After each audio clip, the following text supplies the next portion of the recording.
Alright, my voice is on this video, so real quick. This is a Dodge Charger. This is a 21 model, but pretty much the majority of them with the 5.7 liter Hemi V8. Change the cabin filter pretty much the same way. And how you change the cabin filter on this car is very easy. Literally it takes about 5 minutes.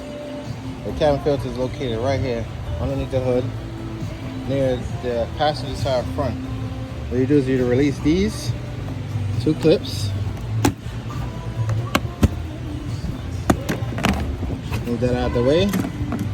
And in there is a cabin filter. You raise this up here. Pop that on that side. Now, the cabin filter pretty much straightforward. It tells you how to position the cabin filter in the car. It says to the rear of the vehicle. You can see that. Easy to just lift it up.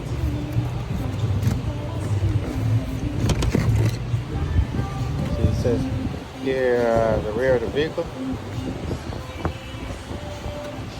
Sit. And put it in.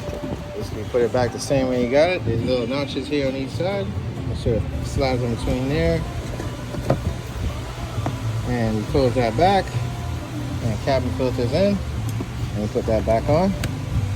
Quick, easy video to how to replace the cabin filter on the Dodge 5.7 liter Hemi V8.